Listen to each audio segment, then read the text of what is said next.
Good morning! It's another beautiful day to sell. And today is July 26, and just few days ago, or actually this week, Philippines was most part of our country was affected by so many flood kasi nagkaroon ng bagyo, si Bagyong Karina. So, naisip ko na to give a real estate tip kung paano mo ba malalaman kung yung bibilhin mong property or yung property mo is in high risk area for flooding, for earthquake, yan. So, I have some websites that I use to determine, tsaka pinapakita ko rin sa clients ko na, ito po yung property nyo, few meters away siya sa fault line, ganyan. So, we have to be transparent kasi sa clients. And ako, personally, I'm really transparent sa clients kasi talagang gusto ko, alam nila lahat na hindi sila nasusurprise. Hindi sila nasusurprise na, ay, nasa ano pala ako, nasa ganito, ganyan pala yung property ko, just few meters away from the fault line, or bahain pala yung property ko, hindi ko alam. So, ako, I'm really transparent with my clients, with everything na pwede nilang ma-encounter na alam ko na kaya kong i-discuss sa kanila. So, so back to the apps or to the websites that I use. Syempre we have of course the government websites, no? So we have the fivox .dost.gov.ph, and of course the pag-asa.dost.gov.ph. Those two are also a very reliable website to use. But these two websites na talagang favorite ko silang gamitin when I do due diligence, and of course when I do appraisal. Ito ginagamit ko talaga siya. So number one is hazardhunter.georisk.gov.ph. So yan, ipapakita ko sa inyo yung walkthrough kung paano siya gamitin. It's very easy. So here we're just gonna type in hazardhunter.georisk.gov.ph/map. So as you can see on the screen, nandito na po yung mapa. And then on the left side naman, yan yung mga tools that we can use. Or dyan natin pipiliin kung ano yung mga gusto nating makita, like flood, fault line, storm surge, ayan. And then here I'm gonna type in the location. So I'm gonna type in Parañaque, Metro Manila. So ayan, makikita po natin yung lumabas na yung colors dun sa map. Kasi may color coding po.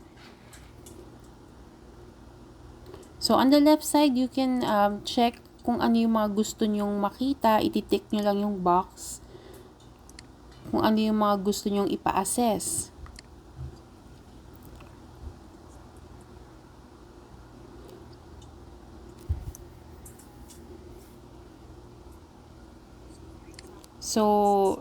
So right now, I'm going to double click a specific area in Parañaque. So ayan, naglo-load na po. And then click see result. And then on the right side of the screen, you will see the assessment result of the specific place that you chose. So makikita nyo po dun sa color coding niya kung ano yung hazard level ng specific place. And then here on the upper right, the second tab on the upper right is the legend. So you can click on flood, and then makikita nyo na po dyan yung color coding. So you will see if it's low, moderate, high, or very high susceptibility.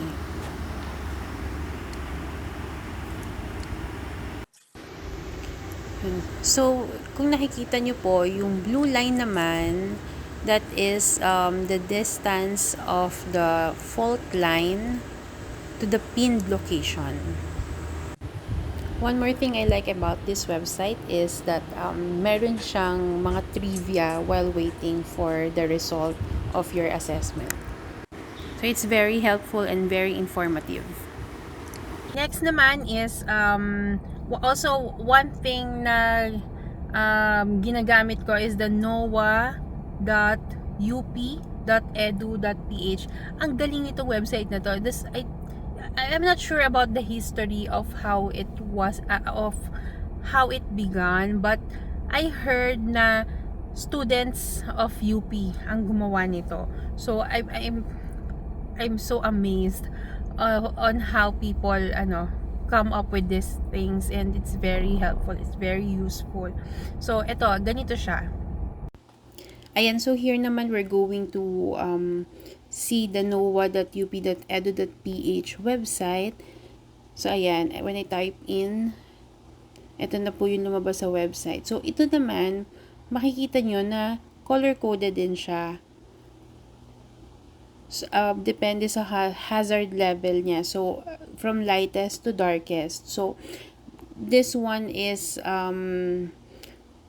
it's called NOAA, the Nationwide Operational Assessment of Hazard. So you're just gonna try to input a location, tapos makikita nyo na dun sa kung if it's low, little to none, or medium.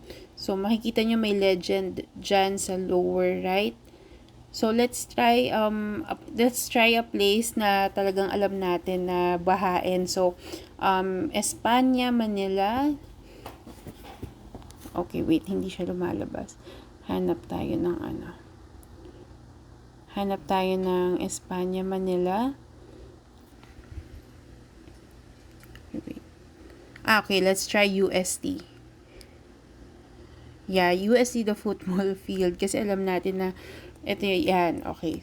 So, how accurate? Makikita naman po natin the accuracy of this website.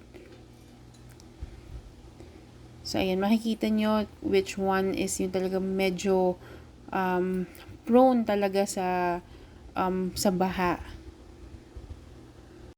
So, ayan, nakita po ninyo yung mga ginagamit kong website on how to determine if the property is at risk for flood, for earthquake, and for other natural disasters or calamities. So, I hope na makatulong po ito sa inyo, and please feel free to message me if you have any questions or you have any suggestions sa kung ano pa yung mga real estate tips na pwede kong maitulong sa inyo.